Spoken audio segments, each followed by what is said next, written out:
to When Life Feels Messy, Episode 3. Episode 3.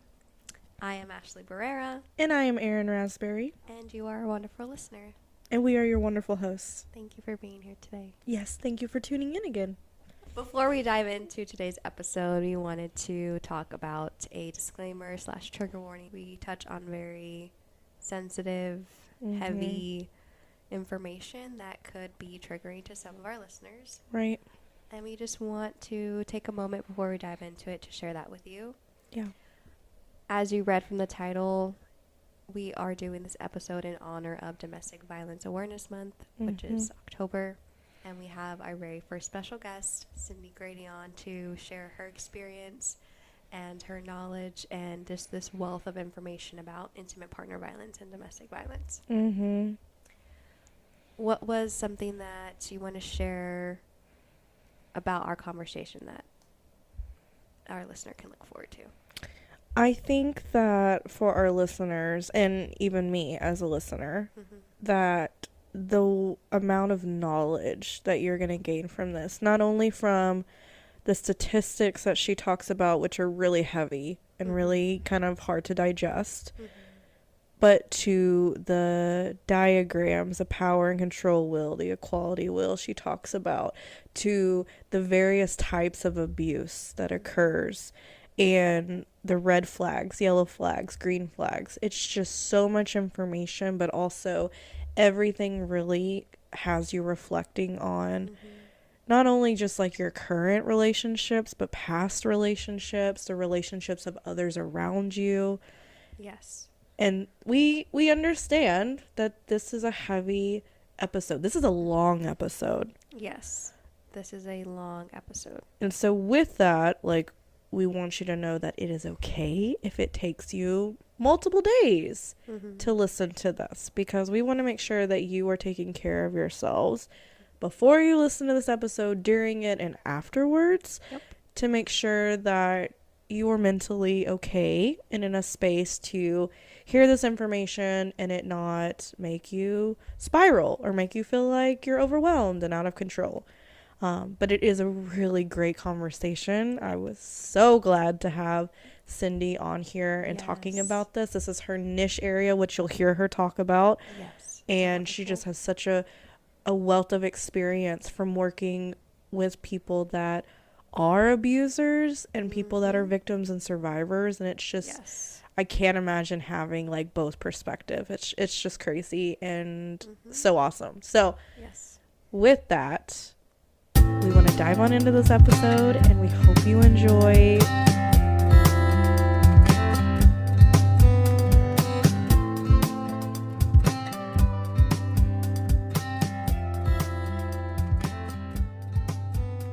Hello, everyone, and welcome to our October podcast episode of When Life Feels Messy. We are so excited to have our first special guest, Cyndi Grady, here, and she is going to be really talking about intimate partner violence, domestic violence on this episode. And so without further ado, welcome, Cyndi, and we're going to give you the floor to introduce yourself and really just teach us a lot of different things that we are excited to learn about today. Yes.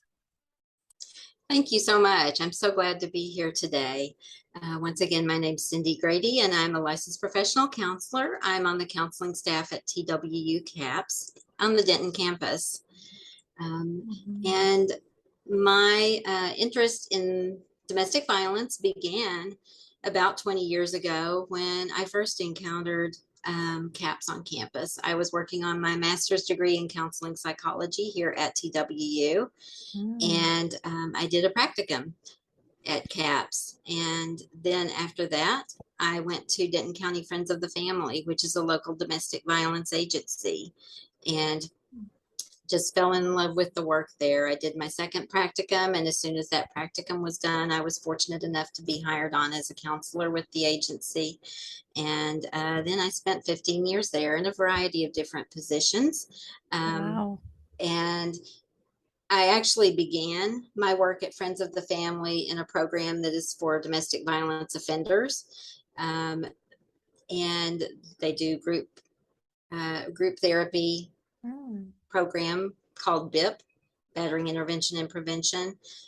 Most of the participants in that are men who are referred by the courts, required as a condition of probation or as a condition of a protective order to attend those classes. From there, I transitioned into the victim services part after about 2 years and worked in a variety of positions there.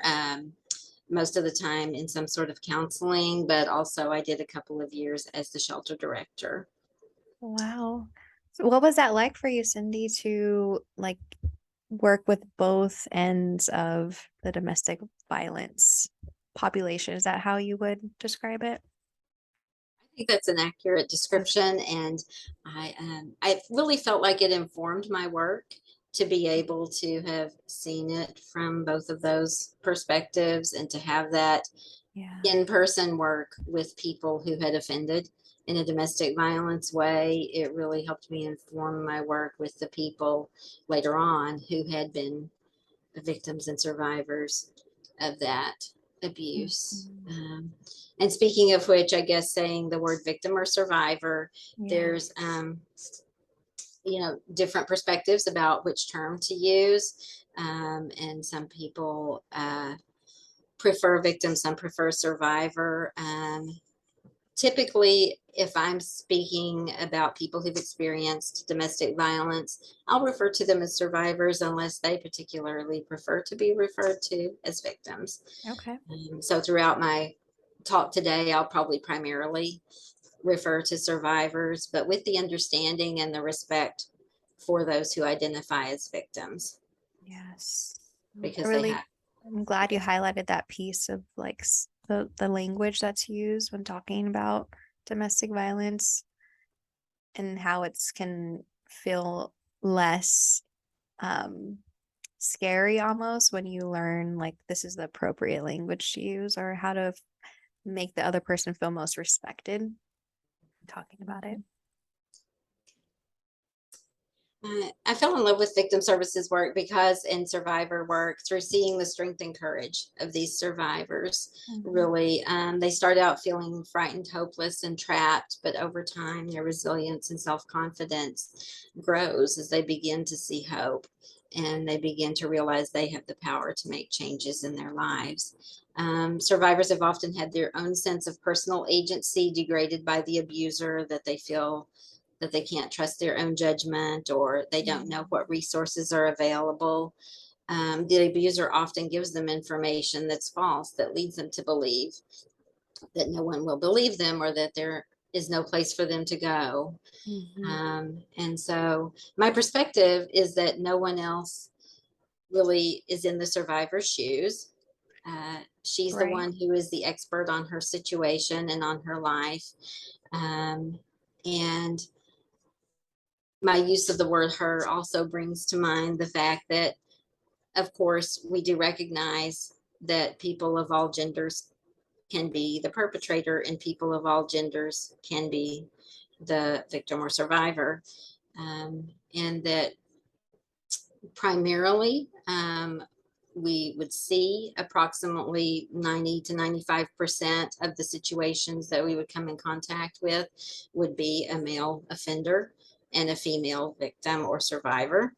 And so because of that, I tend to use he in terms of the offender and she in terms of the victim or survivor. But I do recognize that all scenarios gender-wise do exist. Right. But the survivor is the expert on their own life. No one else is walking in their shoes. And so I'm not there to tell them what to do, but to offer them information and resources, let them know what options are available, and let them have a safe space to explore their concerns and make their own decisions. I love that. Just for our listeners, we have like extensive notes and things that we want to share with you. So at any time, if it becomes overwhelming, just pause this episode, take a break. Okay, so I'm going to share some information now.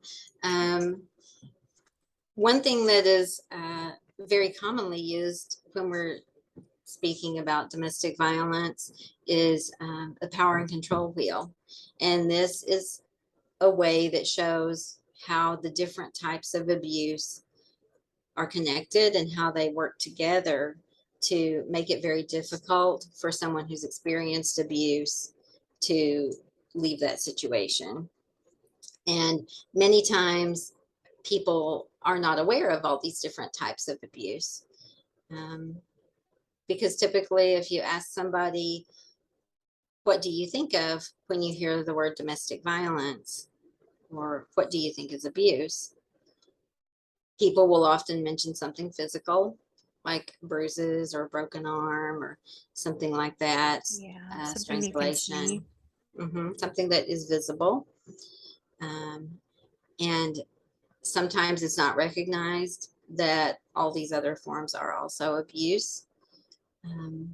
So things like emotional and verbal abuse, such as put downs, making the other person feel bad about themselves, calling them names, gaslighting, trying to make, which is a form of abuse that's trying to make the person think they're crazy, or doubt their sense of reality.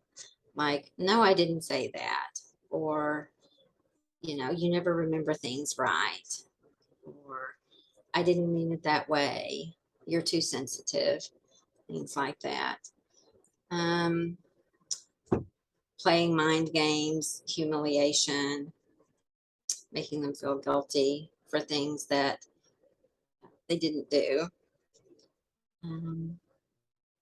And then we have isolation, which is controlling what she does, who she sees, where she goes, gradually cutting her off from those other sources of support, such as friends and family members, trying to put a wedge between the person and their family. This may take the form of saying, I don't like you hanging around your family because they don't like me. They try to tell you I'm a bad person. You should want to spend all your time with me. You don't need to have any friends. You don't need to go anywhere and do anything. And so gradually, the abuser can make it so difficult and miserable for the person when they do have contact with friends or family that they just end up self-isolating and sort of choosing to back off. And then the friends and family don't understand why. Right. And they become angry. And this can cause a lot of tension in those relationships. Mm-hmm. I have a question, Cyndi. When you were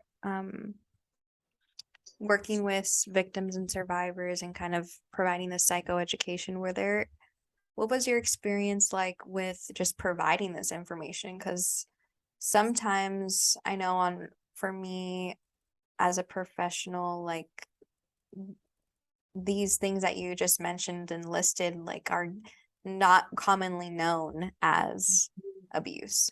Right. Right. Yeah. And a lot of people would say, like, wow, I hadn't thought of that. Or, maybe they hadn't really realized that that was what was happening until it's mentioned. And of course, some people don't experience every type of abuse, and they might not have experienced a certain type of abuse, but they've experienced others. And, sometimes people are just not really ready to identify their experience as abuse. But if I can share the information with them, if I can give them a copy of this power and control wheel to look at, or tell them, to look it up. I mean, it's Googleable, it's free. You can just Google power and control wheel and it will come up. And so it plants those seeds. Right. Yes. Exactly. That's what I was thinking. It's like it's planting that seed of, even if they're not like ready to be like, oh, okay, so I'm experiencing, some kind of abuse or whatever it may be, them reading this or even just having like this information shared can start those reflections of being like, oh, next time this happens and I'm getting gaslighted, it's like, I recognize that under that emotional abuse. high slice on that power and control wheel. So it can be so impactful to just plant that seed, even if individuals aren't ready to fully see what's going on. Exactly. Another category is minimizing, denying, and blaming. And this is where the abusive partner makes light of the abuse or says, I didn't really mean it, or I didn't really hurt you, or it's not that bad. Or sometimes even things like you just bruise easily, or, um, you know, I didn't throw you down. I barely touched you and you tripped and fell. Um, Things like that. Sometimes it takes the place of just saying flat out, it didn't happen. I didn't do that. And sometimes it's shifting responsibility for the abusive behavior. This one seems to be one that we really see the most, is shifting that responsibility onto the victim or survivor. If you hadn't done X, I wouldn't have, quote, had to do Y. Right. Yeah. You know, Yep. I did it because you made me. You made me mad, and you know what happens when you make me mad. Mm-hmm. You My should have known arms. better than to go there or do that or talk to that person. Right. Yeah.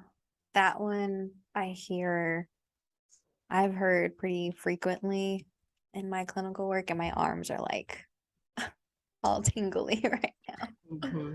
Just like that one's really powerful. It is, yeah. And I think that's important to note also, the impact on yourself as a professional, Right. that sometimes we can have, um, reactions occur within Mm-hmm. our bodies to hearing about abuse or to sharing about abuse. Right.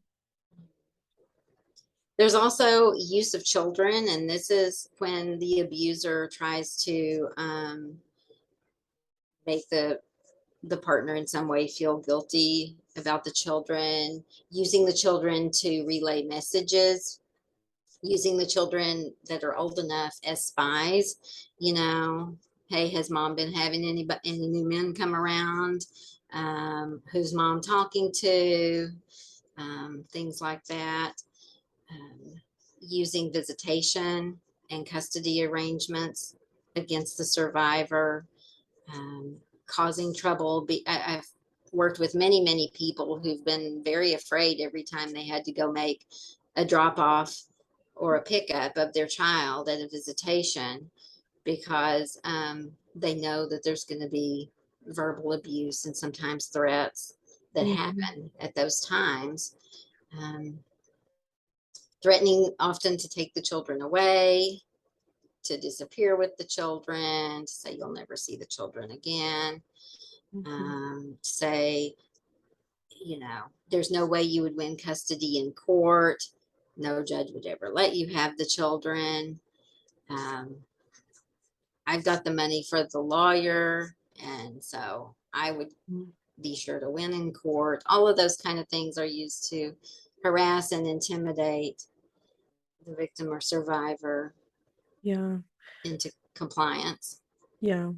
I'm curious for you, Cindy, in my experience, both like professionally and personally, I feel like the using children is somewhat more like justified to like the perpetrators like families and friends. It seems like when they're using children to like make you feel guilty, or they're checking up on you using the children, right? Like your friends and family are like, oh, well, they're just like a really like caring parent, right? Like they just want to make sure like the mom or whoever isn't doing, X, Y, and Z. So I'm curious for you, like, have you seen that? Like this is something that's maybe a little bit more, I guess, like I don't know like what the word is, but that like people are more encouraging of Or using prone children. to like using kids Right, like in in that the being like domestic more violence. okay, like to some people. Sure, I know it. I think I understand what you're saying there. A lot of times that can be part of the abuser's manipulation. They also manipulate their own friends and family, um, into supporting their side of things. Mm-hmm. And so absolutely they can portray it as, they can say all kinds of things about the child's mother, who that are not true, or that are just twisted and portrayed in a very unflattering light. Mm-hmm. And so they definitely can cause their friends or family to feel concerned for the well-being of the children, and that can be part of the abuse. Yeah. um, Definitely. Yeah. I have another question for you, Cyndi. What is it like, or what was your experience like when you worked with offenders and they were learning that they were engaging in these Mm. different types of domestic abuse? What was that like? Well, it was really interesting and sometimes very challenging. The program that I was in, it was a 27-week, like a class type of program for offenders, and that's pretty standard. Some states have programs that are shorter, but it seems like 24, 27 is pretty common. And usually they would come in very resistant at first, because almost none of them were attending the classes voluntarily. They were attending because they had been charged with domestic violence and placed on probation, and one of the conditions of probation was to complete this class. So if they didn't complete it, they could end up in jail, or the victim survivor had achieved a protective order against them, and one of the conditions of the protective order might be for them to attend the class, or they would be in violation of the protective order. So they were already, angry and not really in the headspace to receive the information a lot of times. But what we typically saw was that over a course of up to about 8 or 10 weeks, they would start to kind of make a turnaround sometimes. And sometimes we would start to see kind of like the aha moments, like they would start to become accountable, and to recognize, that yes, I did do these things, and I can see how that impacted my partner, and I can see how that led to the consequences. Um, and really, why we were working with the offenders was to increase safety of victims and survivors, because we want the abuse to stop. And we know that, very often um, victim survivors will end up continuing to be in contact with the people who've abused them, whether that's because they have, another 15 years of child custody and visitations and things to get through, or whether it's because they do reunite at some point in time, which does sometimes happen. There are going to be times where that contact is going to happen, and we want that survivor to be safe. We also want, if this offender goes on to have future relationships, we want those partners to be safe. And so For we sure. want for the offender to be able to become accountable for the actions that they have done, and to take steps to make the changes they need to. I know we'll probably touch on this when we start talking about statistics, but I'm curious if offenders themselves are ever victims and survivors of, this power and control of domestic abuse. Yeah, that's a really good question. We saw that a lot, in particular when we had female offenders who were referred, which was a very small percentage. But when we did have them, they typically had been victims and survivors, sometimes even in the current relationship. But something happened where, when the incident happened that brought them to be in the program, they had been the one to be charged at that time. for some reason, but very often there had been a very long history of their own victimization leading up to it. And in fact, they were often defending themselves at the time. But if the police show up and one partner has a scratch on them or a bruise or something, Right. and the other partner maybe doesn't because,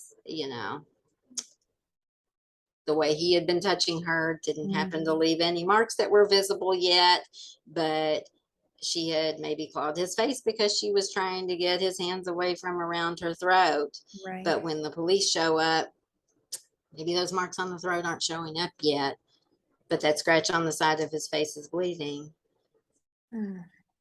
That sometimes leads to her being arrested as the offender in that case. So that's one scenario. Another scenario is that even with the male offenders, we did experience a lot of them who had witnessed domestic violence as children. They had seen their fathers or their mother's boyfriends abuse their mothers. Not in every case, but it was very common. Right. And we had also seen some cases where they themselves were abused. It's very common for someone who is an abuser as an adult to have been abused as a child. Right. So like repeating these learned behaviors. That's how Right. toxic they Right. are. Yep. Exactly.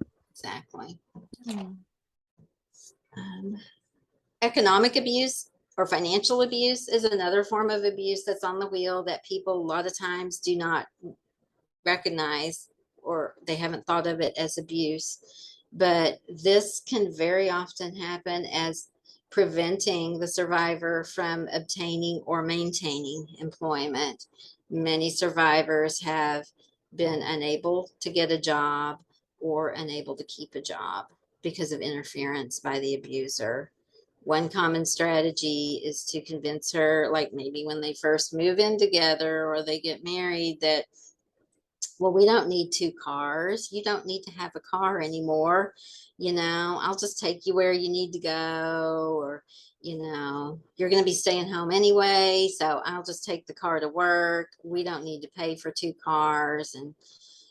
And so they cut off a big source of independence for that survivor by intentionally doing that.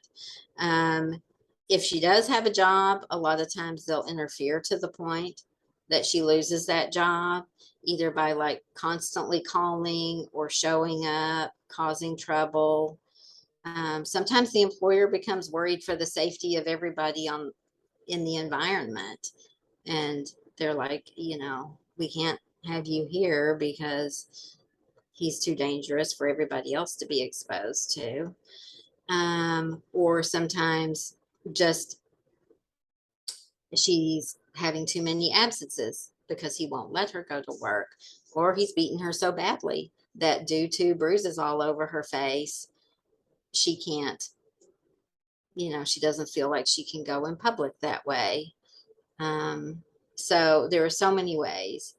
Also, if she does work, kind of diverting her pay, forcing her to have her paycheck deposited into an account that only has his name on it, or something like that, since most people do direct deposit these days. That's a common way of doing it. And saying that he'll give her an allowance, I'll give you enough to get the groceries and, this and that. I had worked with many clients who had some sort of, maybe they had gotten a settlement from a car wreck, or maybe they'd had a grandmother die who had left them money or something, and the abuser ran through that money, totally manipulated the survivor and got access to that money and left her with nothing. So sometimes the abuser may lie about how much money they're making. They may divert some of their own income into an account that the survivor doesn't know anything about. They may criticize her for every little penny she wants to spend, for every little thing she needs. So there's a lot of ways that financial abuse can happen. Right. I've heard before of like the husband saying, "Oh, well, you're really bad with money, Mhm. so I'm gonna manage it." But it's all about portraying it as being like the martyr almost, right? Like, well, if you have control of the money, then who knows what you'll spend it on, right? And then, of course, like the victim survivor's like, "Oh, okay, well, I guess, right?"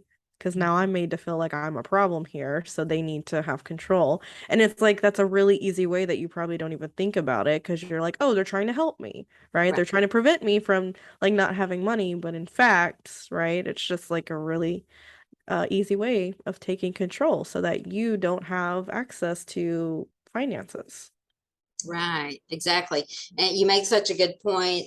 Many of these forms of abuse can initially be portrayed by the abuser as something loving or caring. Right. As I'm just concerned for you. I want you to be safe, so I don't want you going out uh, Yeah.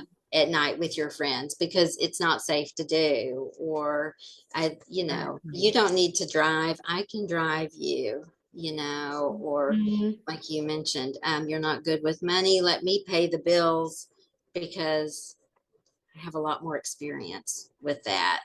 Right, exactly. Right. And then when they're thinking about like, oh, well, all of this stuff has been done with love and they care for me, right? It's Mm-hmm. hard when you're actually looking at it as like, oh, this is power and control. This is not the loving nature that, was tried to be portrayed to me, but in fact, this was me slowly losing power and control of my life in multiple ways, and I didn't even notice it because they're such good like con artists basically about this. Exactly, exactly. Yes. And it's very hard, of course, for somebody to come to that realization Right. because, if you love somebody, you want to think the best of them. You want to Exactly. believe that they have your own best interest at heart. And it's very hard to come around to believing that this person is intentionally doing things that are Right. harmful. Yeah, I always compare it to when you have like a breakup and it's like that tendency when you're looking back like, oh, all the good things that this person did, and it's like, okay, but like there was actually like a lot of bad, but it's easier and it's better. It makes us feel good to think about the good, right? And that can Exactly. overshadow the bad really easily. Right. Yeah. Exactly. As you both Exactly. were sharing, I just kind of realized as you were sharing, like these different forms of violence and abuse are like there's seeds in them and like our cultural backgrounds, certain gender roles in those cultural backgrounds, or even in religious beliefs and practices. Like there are just seeds everywhere. And Yeah. it can be hard to identify when you're born into it or you think they're helping or beneficial for you spiritually, right? Or this is your duty as a woman to do this. It's a Exactly. lot. Such a good point that you make there because there are so many times when I've worked with clients who have, explored different features of their cultures that they've come from and how that has impacted the norms and values within those cultures that sometimes support patriarchy and support Right. abuse.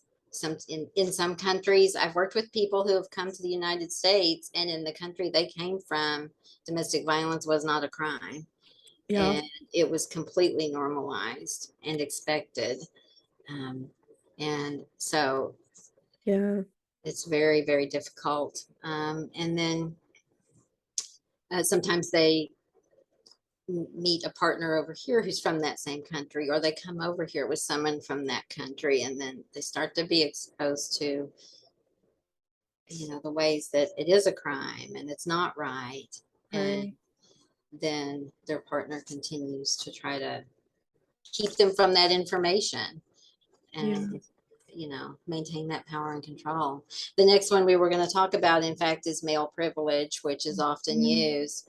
And of course, if you're talking about a same-sex relationship, um, then even so, one partner is trying to have a level of privilege and a Mhm. level of power over the other person. Yeah.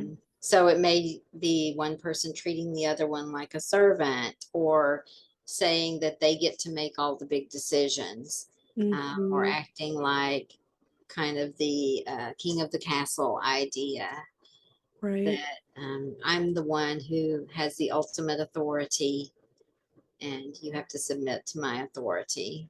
Yeah. Yeah, I'm thinking of like even like from a personal standpoint, like religious, like growing up, I was like my religion was very much the man was over the woman. Like man was top of the umbrella, then women, then children. And what we saw a lot was unless like your husband cheats on you, right? You're supposed to stay with them. So it didn't matter the emotional abuse, the physical abuse, anything like that, because that was your husband and you were supposed to be subservient to them.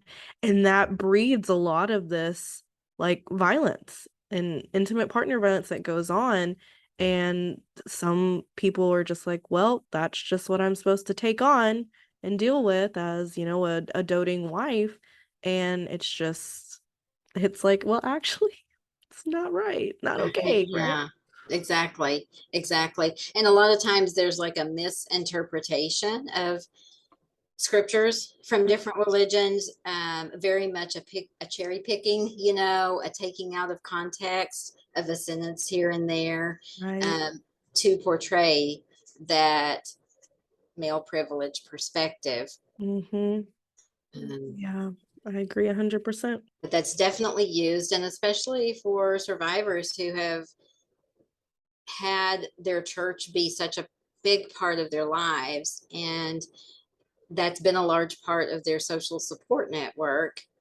Um, to start to dismantle this in their mind, and then to start to reject those teachings, and to try to separate themselves, it's like it's not just losing the partner, it's losing so much more of their lives.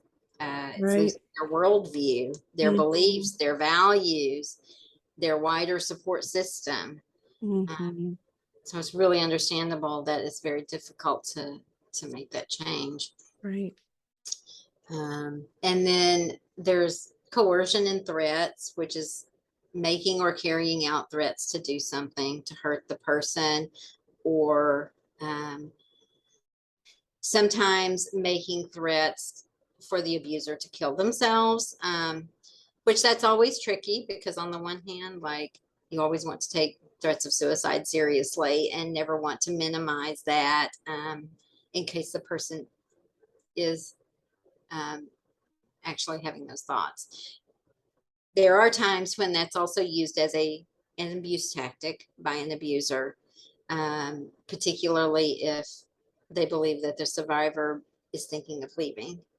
Um, if you ever leave me, I'll kill myself, and it'll be your fault, that kind of thing.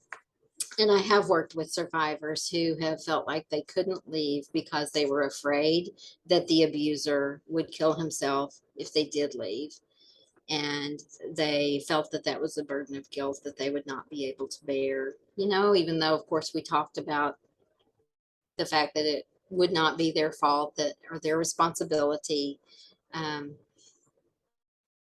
but it's hard to really feel that deep inside.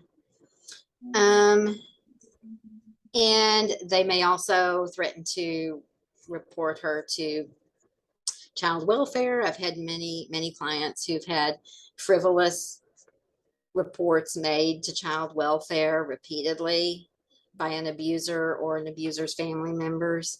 And it's just hassling her by way of the child welfare system and wasting the resources of the very overstretched child welfare system. Um, Also, making her drop charges, making threats to her if she doesn't drop charges, or if she doesn't bail him out of jail, making her do illegal things such as use drugs or sell drugs or steal. Survivors are sometimes made to steal, to obtain items. And that's all a part of the power and control, because then he has something he can hold over her. He has something that he can make her believe, because you did these things, I can call the police and get you arrested and get the children taken away from you. So it's all a part of that power and control. Wow. It's really devastating. Mm-hmm. So for our listeners here, we were looking at the power and control wheel, like Cyndi mentioned earlier. It's an easy Google, very effective, great resource, and we'll also share that link in our description. And thank you for sharing all those. Yes. So it looks like we also have some with talking about, defining what intimate partner violence is and domestic violence. We would like to share some red, yellow, and green flags, like what to watch out for. Yes. And many people have heard of red flags, but we do also have yellow and green to just kind of make it easy to conceptualize. The red flags are the ones that are really the most troubling, the ones that are like absolutely a problem. So any type of physical harm, if you feel afraid of the abuser in any way, whether that's physically afraid of them or emotionally afraid of them, afraid of what they might do to you, or they might out you in some way. Another typical one is if you find yourself having to make excuses for their behavior, or if others start expressing concerns, friends, family, coworkers, they're expressing concerns, and you're hearing the same type of concerns from multiple different people who don't know each other and haven't concocted the story together, but different people are all seeing the same thing and expressing the same concern. And so the survivor may find herself justifying the relationship to others, or become angry with those people, like, you just don't want me to be happy, or you're just jealous because I have a great boyfriend and you don't, or things like that. If you're experiencing any type of disrespect or prejudice from the partner, any type of controlling or coercive behavior, and coercive behavior is that which is not like maybe physically forcing you to do something, but it's like just strongly pressuring, making you feel like you don't have a choice, or like if you don't go along with it, they're going to, if not physically assault you, at least just make your life miserable in some way. Yeah. Infidelity is a big one. That's a red flag. And that is regardless of whether there's been like physical sexual contact, or whether there's been some other violation of a boundary that you have around your relationship with the partner. So this might include if they are, involved with, sexually oriented websites, or, following sexually oriented fan pages, or visiting, strip clubs, or just whatever it is. If you and that partner, have discussed it and you have a boundary and they are disrespecting you by going against that boundary that you've set in the relationship.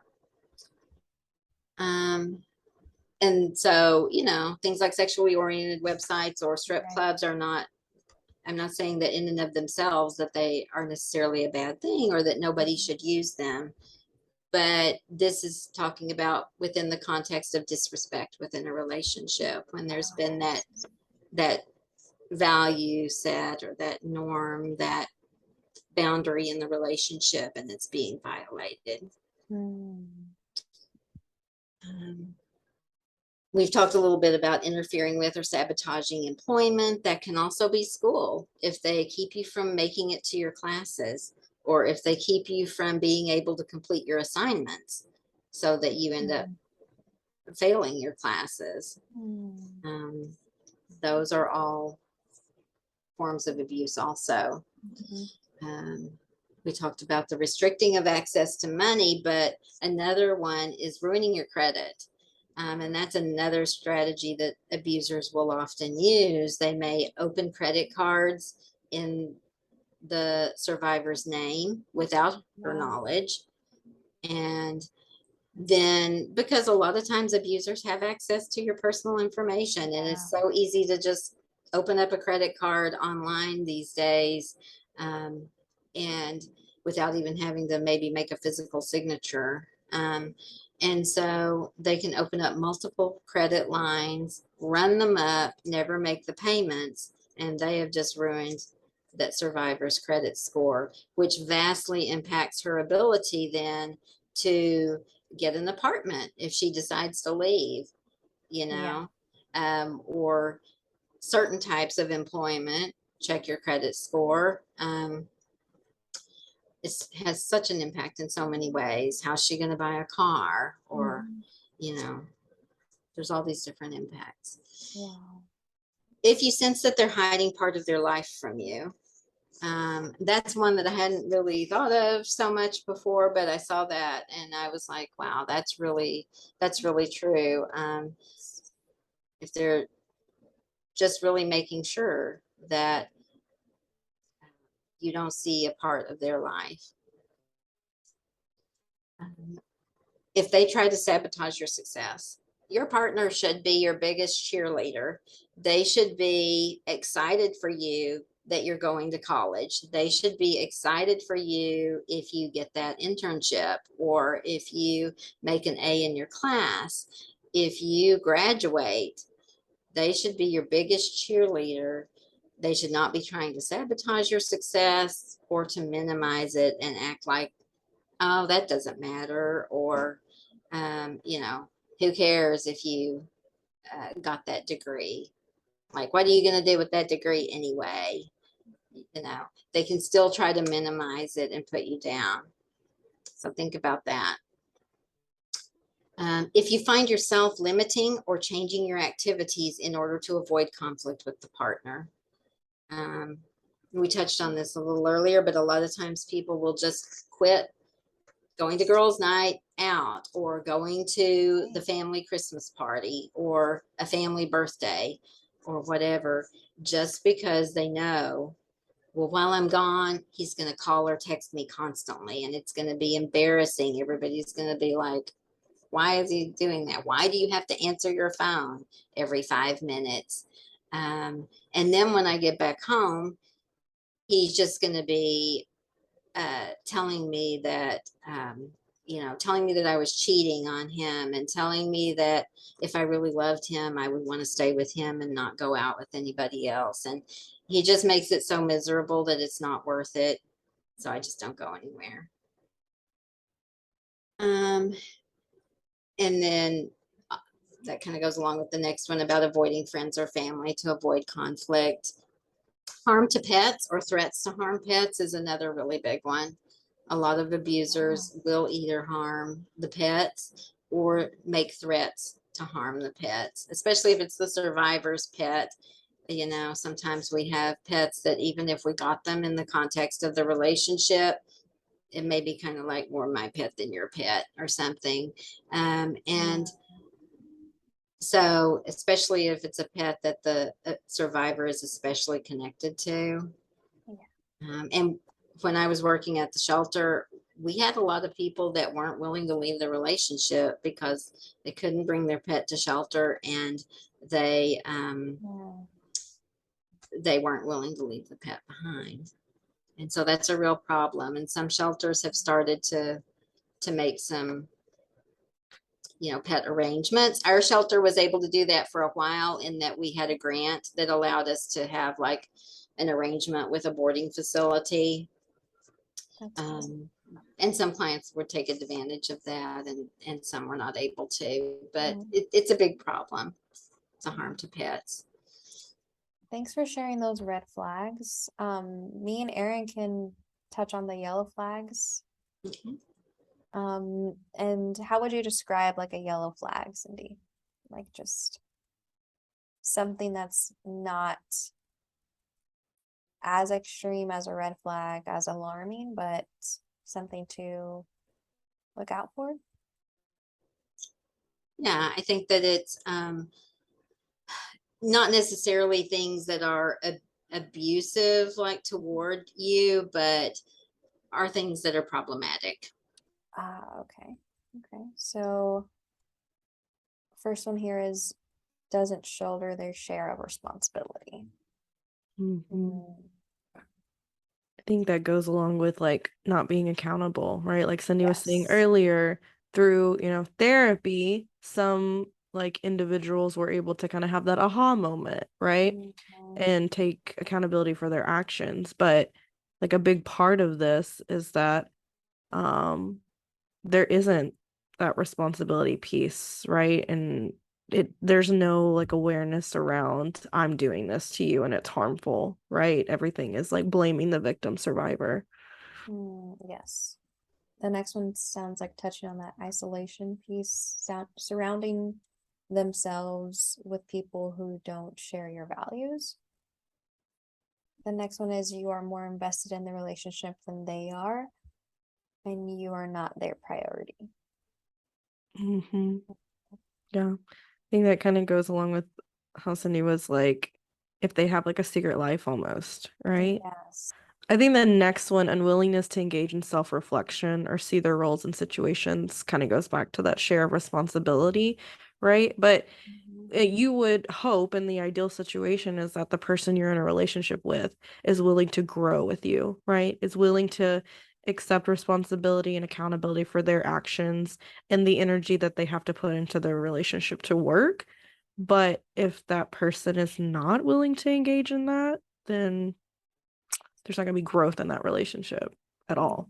And that touches on the next one, consistently blames others for their actions, problems, and bad decisions. Right. And that can be beyond even just the partner, but like if there's just sort of this general everything in my life is somebody else's fault, Exactly. if I have trouble at work, it's the boss's fault. If trouble with my family, it's somebody else's fault. It's just everything's always somebody else's fault. Right, exactly. Yeah. Unwillingness to be flexible and compromise, of course, because everything is based on what that person wants and thinks is what should happen, right? So of course they're not going to be flexible and listen to what the victim survivor or family friends are wanting, right? Those last two just brought something up of like the unwillingness to apologize. Like, oh, I messed up. Let me say I'm sorry. Right. And unwillingness to apologize could potentially be another yellow. Right. Well, and it also makes me think of like if there is an apology, right? Because they know how to say just the right things. Is it a real apology or is it, I'm sorry, but you made me do this, right? Or this person didn't do this and that's why I had to do whatever, right? So it's like apologies, but really it's a facade with I'm sorry. Right. More of an I'm sorry I got caught. Right. Exactly. So yeah, very good point. Illegal activity, right? If we see that come up, that's a yellow sign there. Poor coping and emotion regulation. Again, I think this kind of goes back to, are they willing to grow, right? Are they willing to acknowledge that there is some things that they need to work on, right? And if they don't have that and they're not willing to grow, right, that is something to kind of be aware of. Poor coping and emotion regulation, substance use problems, and major incompatibility in values or life goals, meaning the victim and the perpetrator have incompatibility in the values or life goals. Right. Yeah, and a lot of times I think we want a relationship to work out so very much that it can be kind of easy to start letting things slide a little in terms of our values or our goals. And or kind of thinking, well, if I stay with him, I know that I can bring him around. I can be a good influence on him. I can help him improve. I've heard many, many times people talk about the potential of the person, Right. that they're really not in love with who's in front of them, but they're in love with the potential, who he could be. And they believe that they can bring Right. him along and get him to be that person. Right. Or Yeah. they only see those yellow and red flags when there's alcohol or other substances Right. involved. And when those Mhm. are not there, then we can see the potential. Yeah. Yeah. I've also heard a lot too, especially in my women clients, is this idea of, oh, well, my religion that was super important to me before I got in this relationship, that's something that, it's whatever. Like they're not religious, so I don't have to make it as big of a part of my life. And it's like, do you see, like, if you're so like easy to like give up, right? Or like just totally dishonor your own values for a relationship, is that a healthy relationship, right? Like, can't both be respected for there to be like a healthy thing going on? And if one has to not be there for the other to be happy, right? Then there's a problem. There's a problem here. Yes. So let's talk about some green flags. Cyndi, how would you describe a green flag? Okay. The green flags are the things that we hope to have in a relationship. These are what we want. These are the things that encourage us to say, yeah, I think I can stay in this relationship. Things are looking good. However, we always have to realize that a yellow or red flag can come up even when we've just seen green flags so far. So we don't want to get to where we can't notice a yellow or red flag if it does come up. Yes, that's a good point. But yeah, the green flags are things that are also available on what we call the equality wheel. So it's the counterpoint to the power and control wheel that we talked about earlier. And basically it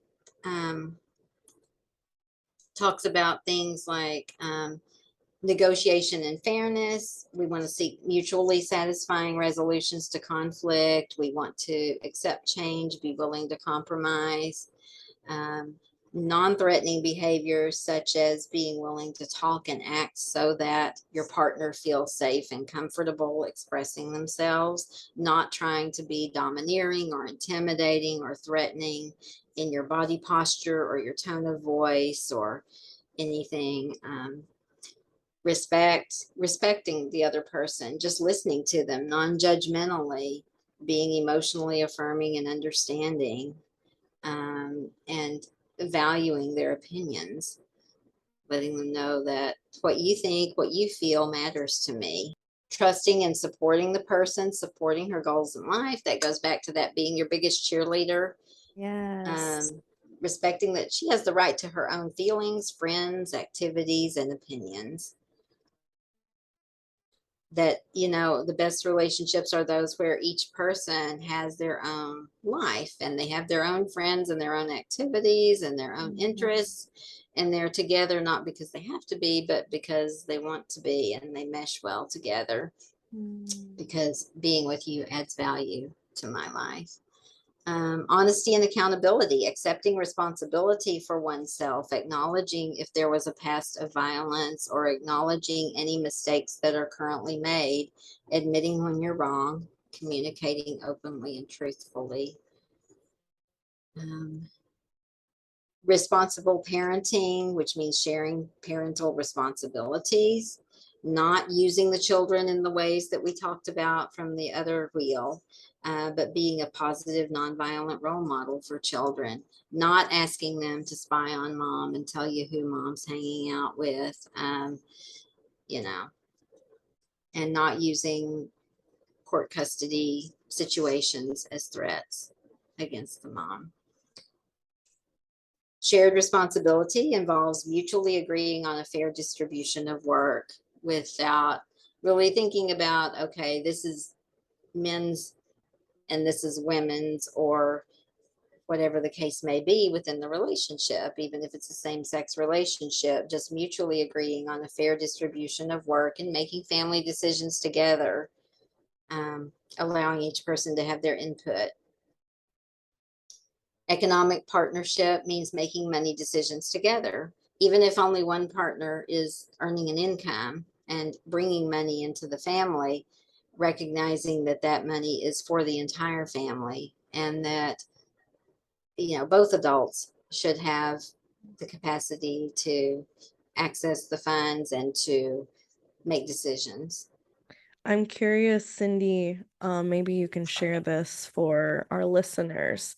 So obviously those two wheels are completely opposites of each other, right? And so what maybe advice could you give to our listeners in like when they're viewing these two wheels, right? And how to utilize this information? Okay. Typically, I would ask people to just take a look at the two wheels side by side and see where your relationship falls. Usually, one wheel or the other will look more like your relationship overall. Sometimes there may be some overlap. Not all relationships are 100% one or the other, Right. but see where your relationship lands overall on these wheels. Right. I think that's a good point that you brought up of the overlap, right? Because our listeners might be looking at these wheels and be like, some of these I'm falling on the not so healthy wheel side, but some of these, like, we're like, okay, like I'm feeling pretty equal. And maybe that's a point where we're like, some yellow, maybe red flags are present, and there's some work to be done here, right? Right. Mm-hmm. Absolutely. And it's important just to have that knowledge, because knowledge is power, and you can Exactly. decide, you can sometimes recognize changes that need to be made, and whether or not you want to step in the direction of those changes. Yep. It's very true. We did see a big impact of COVID on domestic violence, and so I was just going to touch briefly on that. Many people were stuck at home with abusers, and more time together meant more opportunities for abuse to occur. Increased isolation meant that there were fewer options for leaving an abuser, fewer opportunities. If both you and the abuser were at home all the time, you weren't necessarily going to have that free opportunity to leave. And fewer opportunities for others to notice problems and become concerned and possibly intervene.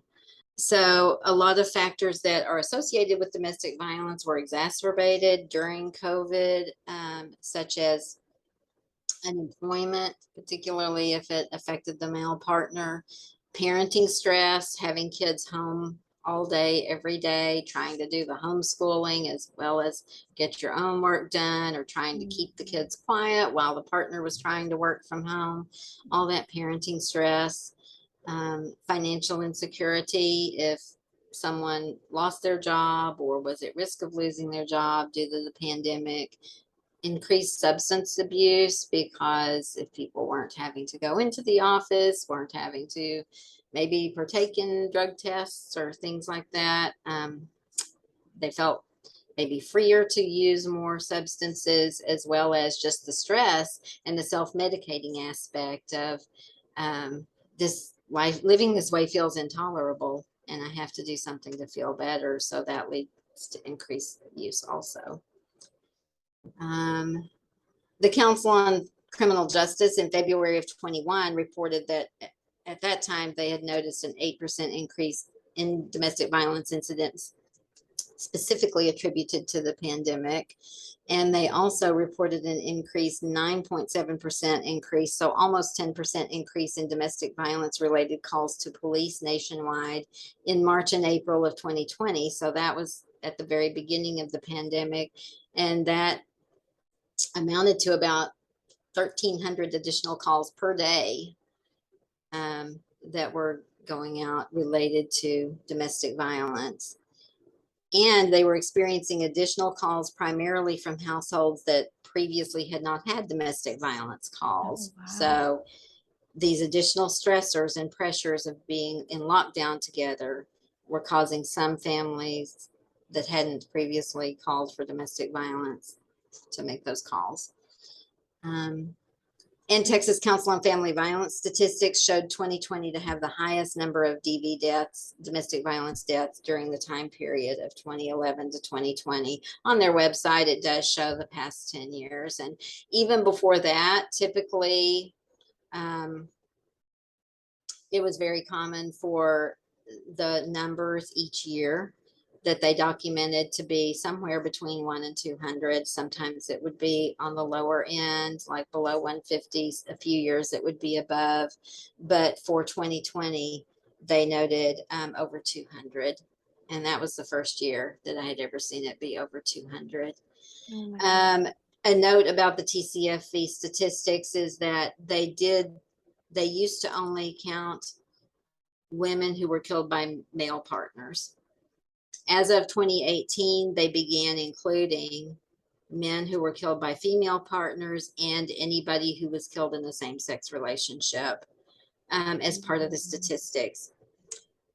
It's still a vastly the largest amount is male perpetrators killing female partners, but they did include the others also now. And for 2020, it was 228 partners who were killed by an intimate partner in the state of Texas alone.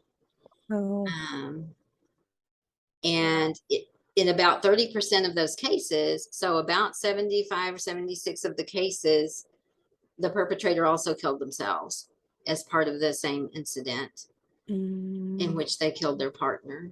So almost 1/3 of the offenders would kill their partner and then kill themselves. There were also friends, family, and bystanders who were killed. Sometimes this is what we call family annihilation, where the children are also killed. Sometimes another family member may be present in the home. Perhaps the victim had left and gone to stay with her parents. And so what does he do? But he kills her parents and her and himself and the kids. And so on the TCFV website, where they have this honoring Texas victims, they also have a place where you can go, where you can bring up a little story about each one of those victims. And so you can read and you can find out like exactly, you know, what happened in each situation and, you know, how many people died in each situation and kind of get a feel for what the patterns are. Wow. What happens. The vast majority of these deaths happen by firearm. About 2/3 of them are by gun. Wow. So the presence of a gun does increase the likelihood of death. And then there were also 17 friends, family, and bystanders who were injured. So there were 31 friends, family, and bystanders who were killed, and there were 17 who were injured. Overall, it was a 23% increase in homicides between 2019 and 2020. So we're assuming that the pandemic played a large role in that. Right. Sure. Wow. And the what really struck me, I mean, and it's, people assume that it's a certain age range or a certain socioeconomic demographic and things like that. The youngest victim in 2020 was 14 years old. Wow. And the oldest was 90. So yeah. Okay. Big age range there. Yeah, and that kind of touches on our next point in this episode of like the misconceptions and myths. Like any age, socioeconomic status, class, racial, ethnic groups are all part of experiencing this. So we kind of touched on this. Abuse is caused by alcohol and drug use, can exacerbate but not cause abuse. That's good to touch on. Yeah, the myth is that it's caused by drug and alcohol abuse, but it's not. I think that's a very big point, at least for me, as I hear all the time, like, oh, well, it's just because they were drunk or just because they, you know, were like high as hell, right? Like, and it's like, Like, really? Are we just like covering that up? Like, does it feel better if we cover it Exactly. up and say there's an excuse, right? Rather than just being like, actually, this person was abusive. Point blank. Right. And drug and alcohol use can sort of reduce the inhibitions sometimes and make those behaviors come out Right. more. But honestly, a lot of people who get drunk or a lot of people who use drugs do not abuse their partners as a result. Exactly. And so if that wasn't like an underlying thing that the person was capable of, Mm-hmm. then the drugs and alcohol wouldn't unlock it. Exactly. Something's got to be there for it to just, all of a sudden appear. Let's talk about abuse only happening in heterosexual relationships. I feel like this is, and as someone who is part of the LGBTQ community, I feel like this is a huge, like, stereotype almost, is like, oh, well, there's only abusive partners if it's like a male female. And it's like, actually, that's not accurate at all, right? Like, I have like personal accounts of women on women relationships where women have like almost beaten other women to a pulp in a relationship, right? And so like that idea of it's only, one type of relationship is not accurate at all. And honestly, it just leads to individuals probably not believing, right? When people come forward and they're like, my partner's abusive, even though I'm in a homosexual relationship. Absolutely. Absolutely. Yeah. I mean, there's so much there, but yes, statistics show that there's pretty much a similar rate or amount of presence of domestic violence in lesbian or gay relationships as in heterosexual relationships.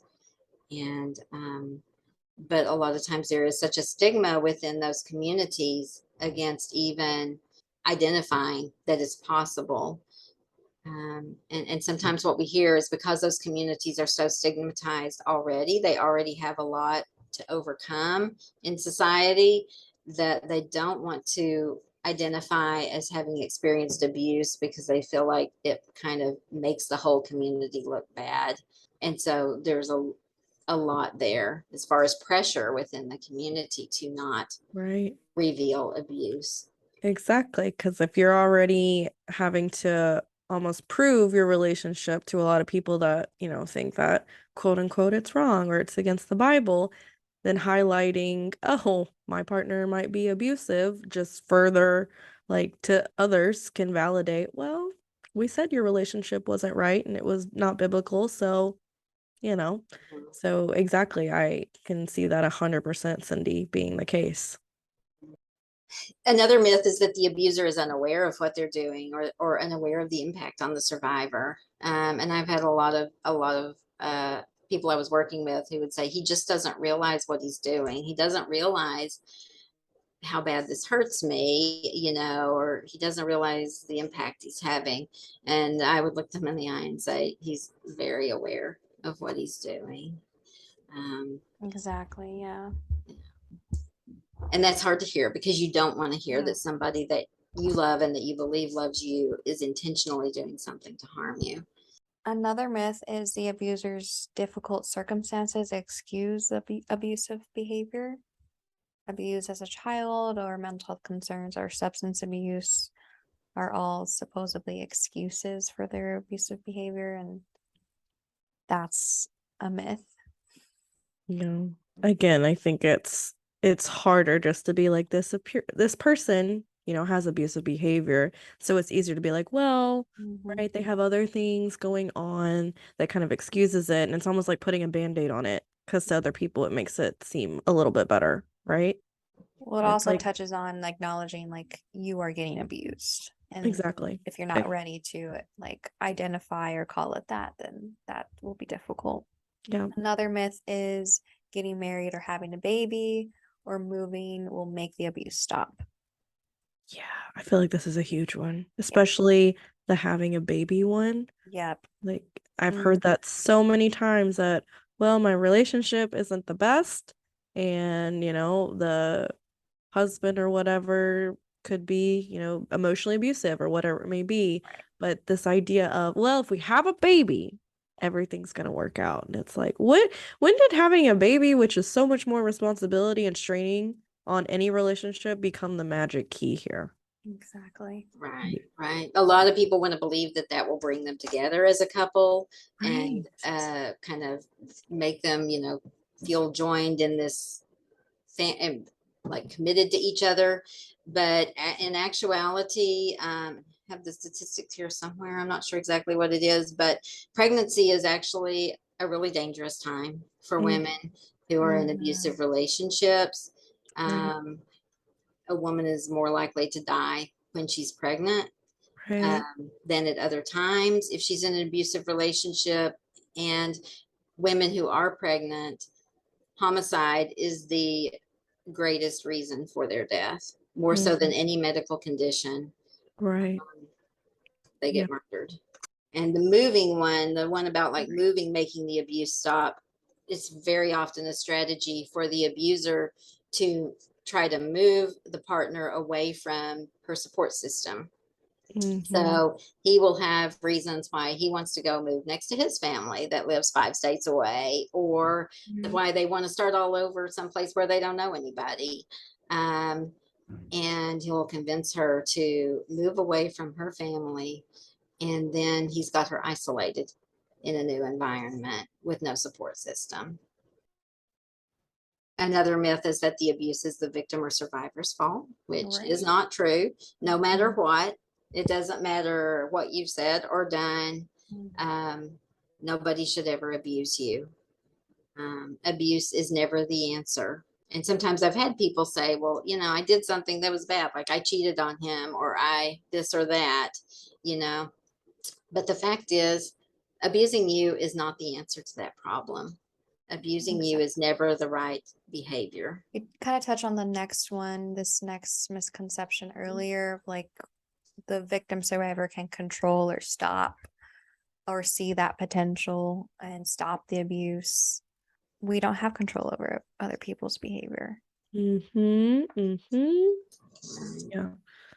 And this next one is like something that I hear a lot from outsiders looking in, of like the victim survivor is choosing to be abused and they can just leave. That's a really tough one to hear. Yes. I feel like that's a very naive and narrow-minded statement that a lot of outside people looking into a relationship will give without caring to have any information or try to understand what that situation is like. And it's like, even thinking about all the stuff we've covered today, so eye-opening, right? Like, and this is just like a little snapshot. This doesn't even like cover like how it is to be in that experience, right? And to be fearful all the time. But yeah, it's just a very, in my opinion, it's a very harmful statement that people give. Like, oh, well, you should just leave. If you're not happy, just leave, right? And it's like, yeah, it's not that easy, actually. Right. And people saying, well, if it was me, I wouldn't put up with that. If it was me, I would just leave. Trying to shame the victim. Yes, exactly. It invalidates. And in reality, the people who say that probably have never been in a similar situation. So you don't know actually how you would react or behave if this was your relationship. And that also brings up the point of, which is also mentioned somewhere else here, but leaving is also another really dangerous time for people who've experienced abuse. And so just saying, oh, she should just leave. If she does leave, she could be putting herself in greater danger. And so she really needs to have a plan in place and support, and kind of know what she's doing in order to leave. Right. Yeah. Yeah. Again, not putting yourself into a state to know all the information, right? And to really look at this for the full situation. You're correct. There's also a myth that couples in which abuse happens should seek counseling together, like, oh, let's go to marriage counseling. And a lot of times that's something that the victim survivor may suggest, thinking that maybe that will help. But it's often really another dangerous thing to seek counseling with someone who's abusing you, because of the fact that is that victim or survivor actually going to feel free and open to share in that counseling session when they have their abuser sitting right next to them, and they know what's going to happen to them when they walk out of that counseling session. They're in greater danger, and the abuser is typically going to try to manipulate the counseling situation. Yep. And frequently they will agree to go to counseling, but then within the first session or two, they get confronted by the counselor about their attitudes and behaviors, and suddenly they refuse to go back to counseling. That counselor that is a fraud, that counselor doesn't know what they're talking about, you know, all of those kind of things, and they refuse further counseling. But it's definitely not indicated for a couple to get counseling together if there is any type of abuse going on within that couple. The next misconception is abuse is an anger problem, and abusers need anger management classes. That sounds like another really common kind of go-to to justify abusive behavior. Right. And, I mentioned earlier the offender classes that I used to be a part of, they focus more on the power and control aspect, right? That it's not just anger, but it's about power and control in the relationship. And your typical anger management classes that people may be referred to are intended to deal with just kind of everyday anger issues. So, but a lot of times abusers don't abuse their employer or other people around them. The person they abuse is their partner that they have power and control over. Right. And so the anger management classes are more helpful if it's not this domestic violence, power and control abuse type of situation. Right. Plus those anger management classes are usually like a 6 weeks class or something. And like I mentioned, for the domestic violence offender classes, they're usually still so angry and like resistant at the 6-week point. They haven't gotten anything out of the classes yet. The class needs to be longer to give them more time to actually start benefiting. Right. No, exactly. Yeah, that's a very good point. Very good point. And the last two for this myths kind of category, survivors always win in legal proceedings, whether it's divorce, child custody, whatever it may be, and that survivors are always believed by friends, family, police, and legal system. So I'm sure, Cyndi, in your experience, you've seen where this definitely was not the case. Right. I have seen multiple times where the survivor did lose custody of her children, did lose her home, was not believed by family or friends, or was blamed by them, Right. or the system. I've seen the system. I have seen many people get justice through the system. So I don't want the impression to be that, nobody ever gets justice in the system, because that's definitely not the case. Right. But I have seen times where, where things don't go that way and the consequences can be devastating. And yeah. Right. Yep. Yep. I mean, unfortunately, that is the case, right, in today's world. So we wanted to touch on some ripple effects of intimate partner violence and domestic violence on victims and their families. There is a correlation between the abuse of an adult partner and child abuse. Impacts on children of witnessing abuse on the parent. So like you mentioned earlier, Cyndi, like that perpetrator was most likely a victim or was a witness to domestic violence growing up or in their family. Survivors lost income and reduced attendance / productivity, being fired from work, is a ripple effect of experienced domestic violence. And ability to concentrate on and complete tasks such as class attendance, assignments, even self-care potentially. Right. Add to that. Isolation, feeling alone due to hiding the abuse, receiving poor responses from others, like we mentioned earlier. Something that I saw you note here, Cyndi, was sometimes individuals use the word toxic instead of abuse. And I was like, wow, we need to really like say that and talk about that. Like, I feel like in that poor response of others, oh, like he's just toxic for you. Like, no, he's abusive, you know. Or strange or damaged relationships with family members. Sometimes your loved ones see you go through that. They don't really know the proper way to respond or how to help you. And so then they just back off, or they, don't know how to approach that conversation with you. Exactly. And that impacts that relationship, impacts on physical health. So concussions, cuts, bruises, broken bones, STDs, pregnancies. As you mentioned, pregnancy sounds like a high risk factor when you experience domestic abuse, and homicide is high during pregnancy when you're in that type of relationship. Long-term chronic pain, heart disease, diabetes, asthma, heart problems, digestive problems, sexual problems, problems with immune system, difficulty sleeping, eating disorders, migraines. All of those sound like a very impactful ripple effect of domestic violence. Of course, the impacts of mental health, like why the three of us are having this conversation, right? Depression, anxiety, PTSD, sleep disturbances, substance abuse, thoughts of suicide, feelings of shame, embarrassment, guilt, isolation, hopelessness. This one is key: difficulty trusting others and forming new relationships.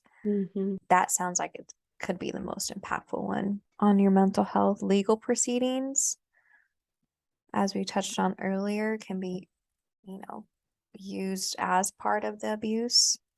Concerns of well-being of children, financial instability. It sounds like all of these ripples impact like your whole well-being, your whole quality of life if you are, experiencing intimate partner violence and domestic violence. Yeah. Go ahead, I feel like kind of going back to the naive statement that others can give of just leave, right? When you see like there are so many ripple effects and victims and survivors are experiencing these firsthand, the idea of leaving, the possibility of leaving, it's not just like this rational decision that we can see on the outside, right? Of like, oh, just walk away, right? You see there's so many different ripple effects. And this is just like a little idea, right? Like I'm sure there's like a million more ripples that we could spend 3 hours talking about. But really just to hone in again of it's not that easy to leave, right? There's so much more happening, so many ripples happening on the surface, right? That you don't even know about. Exactly, right. And you never know all of those ripples that are affecting somebody at any given time.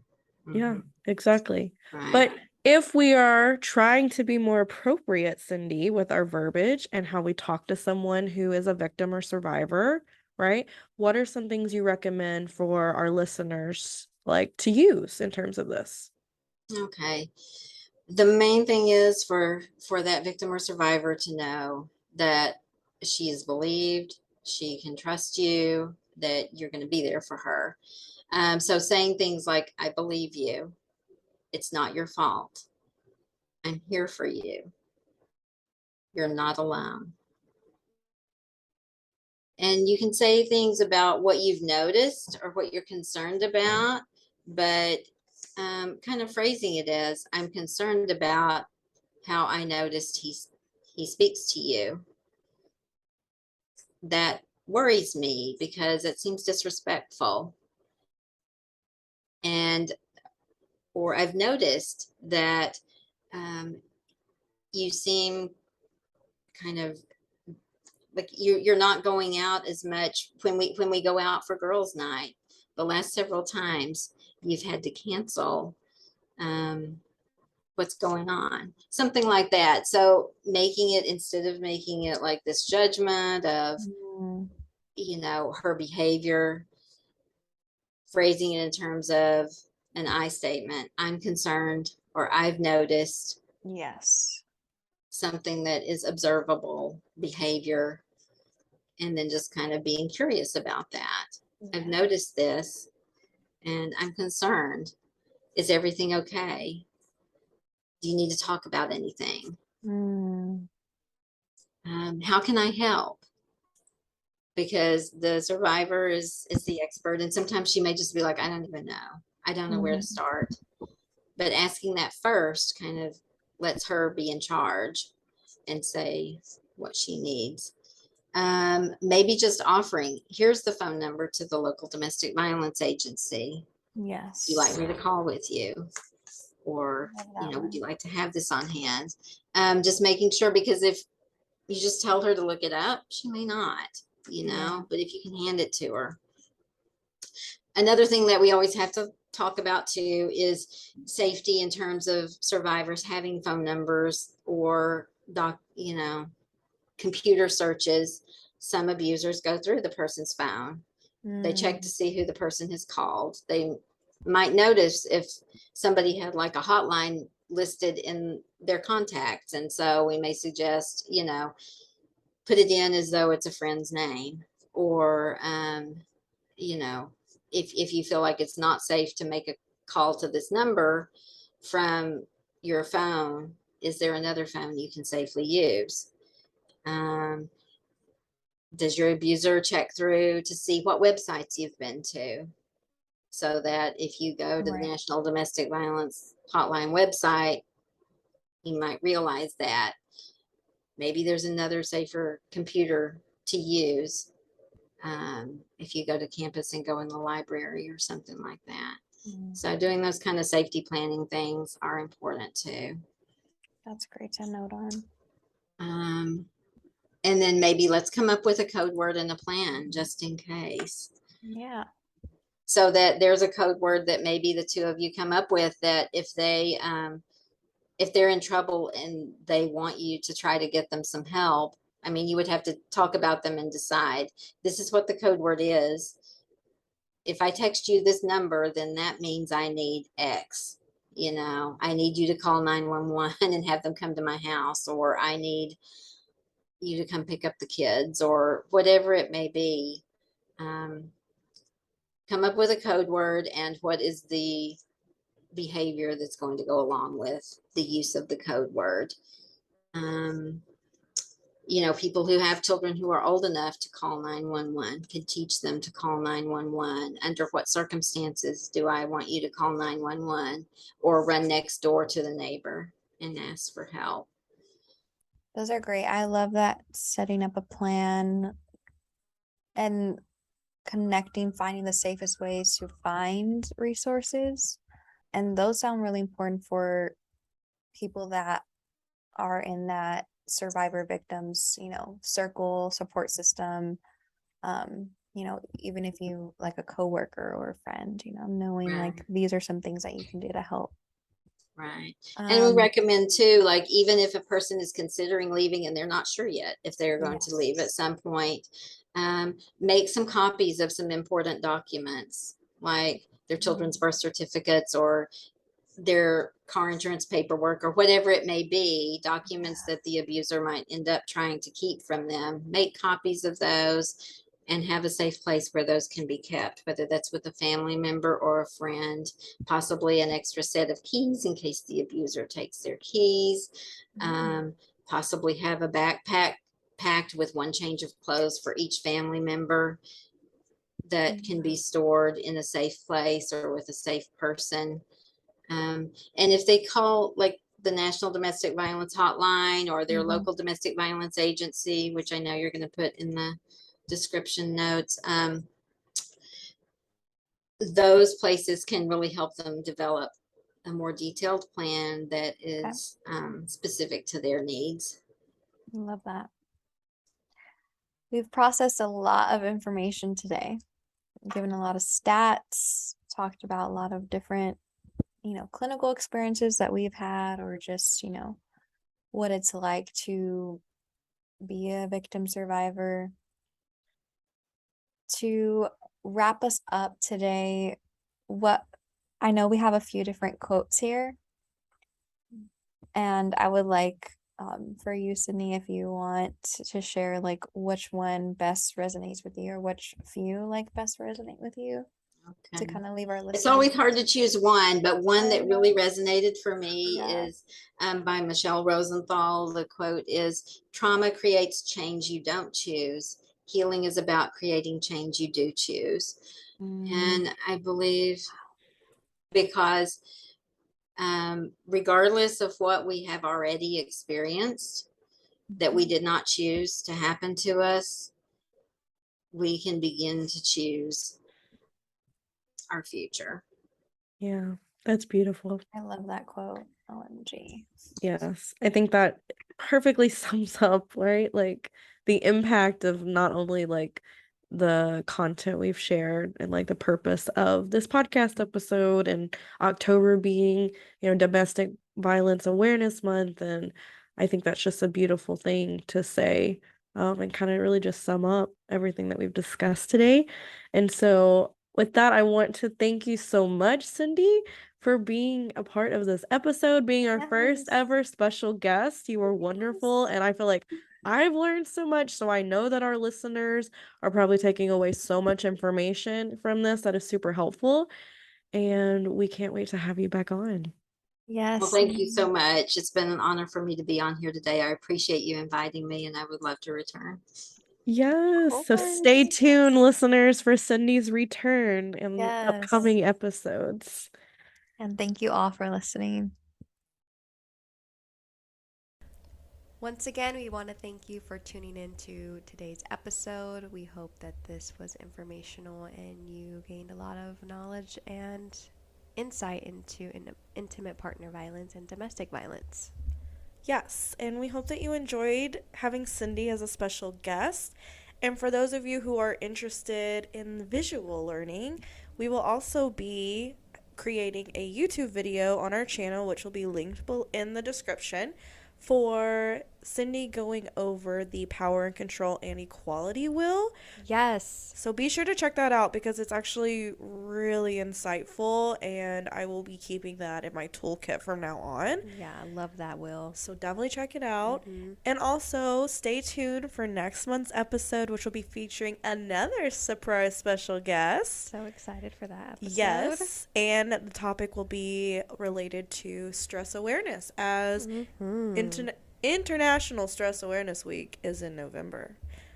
Yes. So we hope perfect time for finals. Yes. Perfect time for finals and the holidays coming up. So we hope you stay tuned, and we will see you next time. Take care. Bye.